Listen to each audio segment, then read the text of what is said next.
Assalamualaikum warahmatullahi wabarakatuh. Perkenalkan, kami dari kelompok 7 akan mempresentasikan hasil kerja kelompok kami mengenai sistem data terdistribusi. Nah, untuk yang pertama saya akan perkenalkan kelompok kami. Yang pertama ada Carmila, Feti Elsepianingsi, dan Khofifa Delia. Untuk pembahasan yang pertama yaitu apa itu DBMS. DBMS atau Database Management System merupakan kumpulan data yang saling berhubungan satu dengan yang lainnya, yang diorganisasikan sesuai struktur tertentu dan disimpan dengan baik untuk mendapatkan informasi yang berguna dari kumpulan data. Maka diperlukan suatu perangkat lunak atau software untuk memanipulasi data sehingga mendapatkan informasi yang berguna. Database Management System merupakan software yang digunakan untuk membangun sebuah sistem basis data yang berbasis komputerisasi.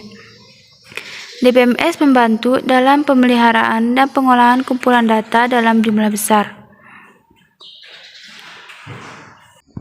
Selanjutnya ada kelebihan dan kekurangan database management system. Yang pertama, ada kelebihan. 1. Integritas data yang baik. Berarti, data konsisten dan akurat dalam database. Yang penting karena ada banyak database di dalam database management system. Selanjutnya, keamanan data. Berarti hanya pengguna yang berwenang harus diizinkan untuk mengakses database dan identitas mereka harus diautentikasi menggunakan nama pengguna dan kata sandi. Ketiga, ada akses data lebih cepat.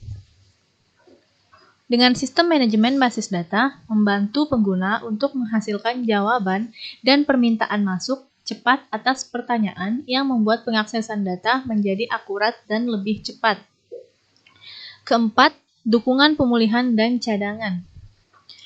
DBMS secara otomatis menangani pemulihan dan pencadangan. Pengguna tidak perlu melakukan backup secara berkala karena hal ini ditangani oleh DBMS. Kelima, membantu pengambilan keputusan yang lebih baik.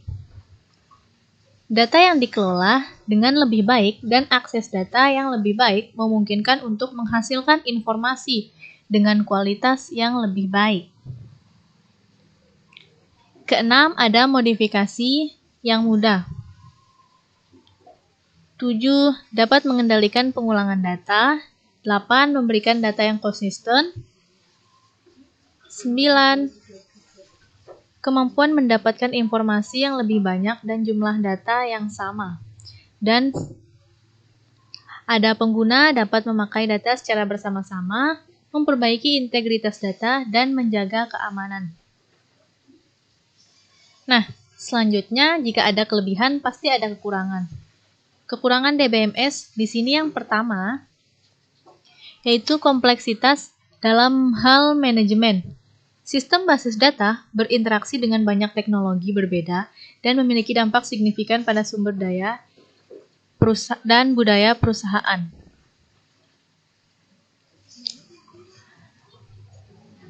Mengingat fakta bahwa sistem database menyimpan data perusahaan penting yang diakses dari berbagai sumber, masalah keamanan harus terus-menerus dinilai dan dievaluasi.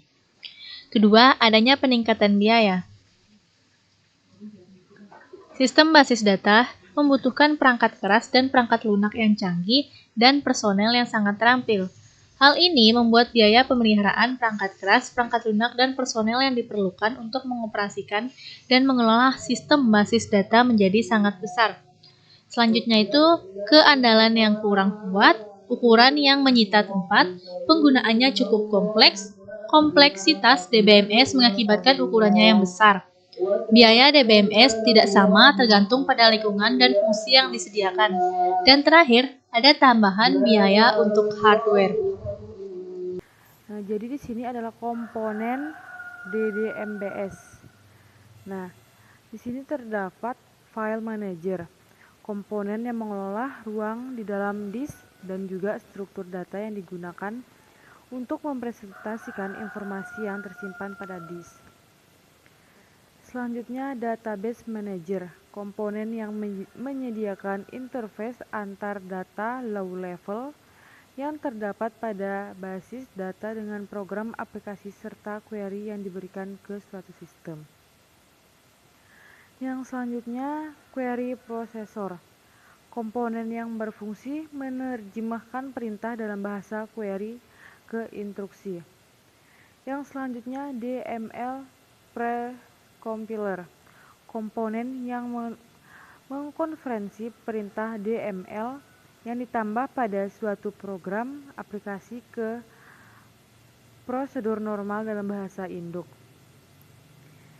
Yang selanjutnya yaitu DDL compiler, komponen yang mengkonversi berbagai perintah ke dalam sekumpulan tabel yang mengandung metadata. Selanjutnya yaitu skenario replika data. Replika data pada SQL Server adalah seperangkat teknologi untuk menyalin dan mendistribusikan data atau objek database dari suatu database yang lain, kemudian melakukan sinkronisasi antara database untuk menjaga konsistensi. Replika juga dapat dilakukan melalui jaringan area lokal atau WIT, koneksi dial-up, koneksi nirkabel, dan internet. Replika data pada SQL Server disebut sebagai replika asinkron. Replika data pada SQL Server mempunyai 3 jenis. 1. Replika transaksional, 2. Replika gabung, 3. Replika snapshot. Adapun strategi fragmentasi data ada 3, yaitu fragmentasi horizontal, fragmentasi vertikal, fragmentasi campuran.